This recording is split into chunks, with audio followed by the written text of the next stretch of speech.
Hello, this is Jim Duffy of Refining Fire Chiles, and welcome to our video series on chilies called Peppers 101. Please like, share, and subscribe with others.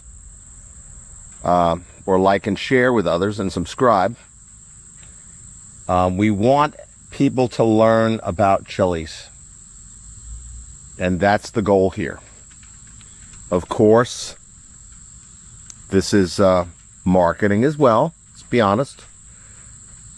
It helps bring people's attention to my business who want to grow chilies, get seeds and plants.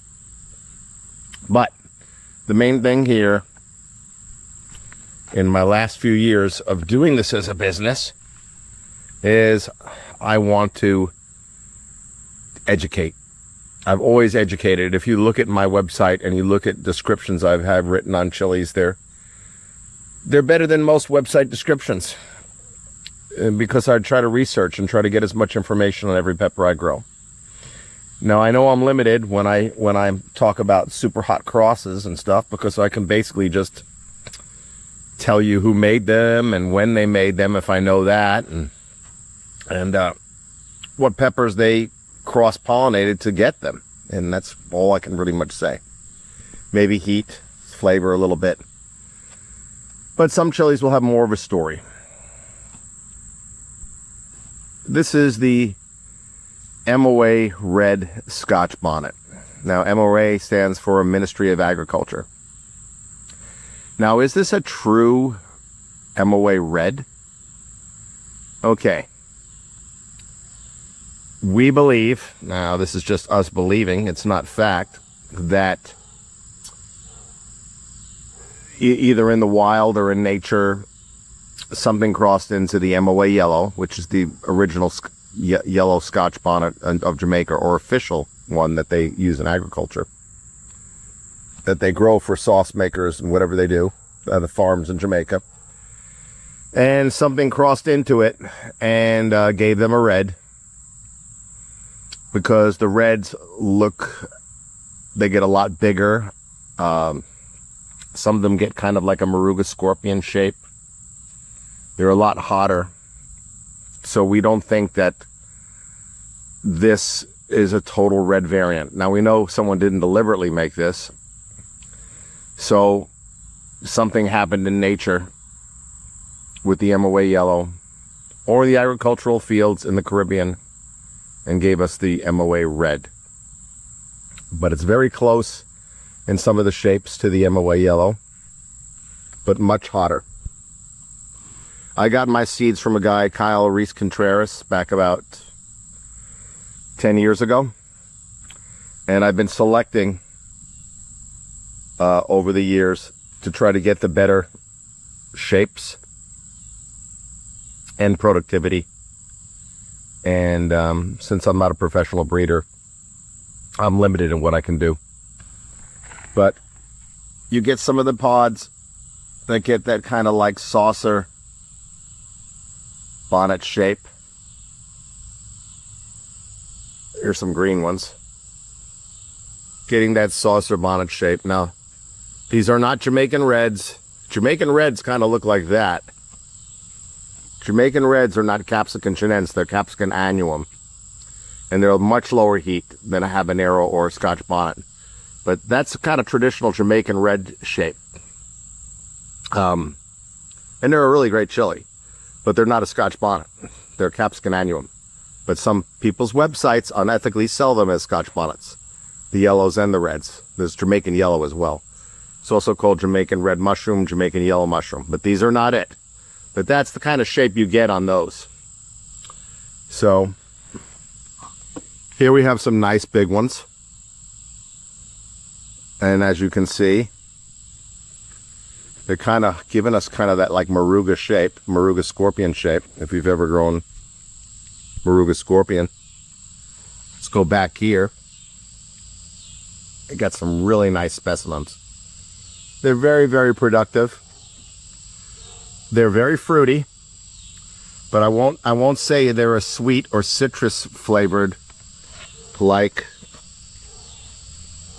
the yellow or the yellow orange, whatever you want to call it, yellow orange.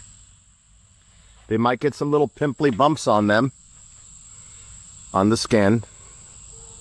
As you can see, this one's got a little bit of bumpiness to it. And that's what you really see on super hots, is that pimply, bumpy skin texture. But on some Scotch bonnets, you'll get a little bit of that. That does not mean you have a super hot. It just means that you get that sometimes. And on Scotch bonnets, you also can get little tails. So let's get up here, move around. I'm sitting down on the ground, so I got to move around a little slower. Camera might go out of the way. Let's look at some of these over here. Let me get these big leaves pulled off. You can see, look at that beast over there. That has a little bit of a tail on it. Look at these two up here that have some tails.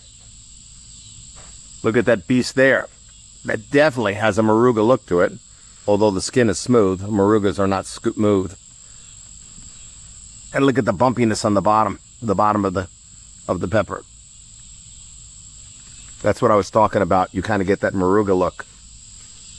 So you'll get variations. And one of the reasons why we show you at Refining Fire Chilies as a business, as a company, as a grower, as a pepper hobbyist, one of the reasons we like to show you, if you've ever seen our posts on Facebook, we try to show you lots and lots of pictures of everything we grow. So you can see all the different variations. They're variations, they're not phenotypes. They're variations. You grow enough plants, you get enough production, you're going to see variations. Especially on crosses. But you're going to see variations on other stuff. Doesn't mean you have something new. Environment, weather, feeding, soil, so many environmental factors can make the peppers look a little differently on different plants.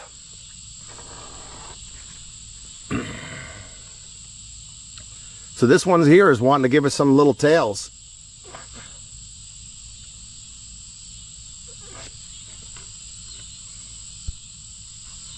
So just understand that people throw the word phenotype around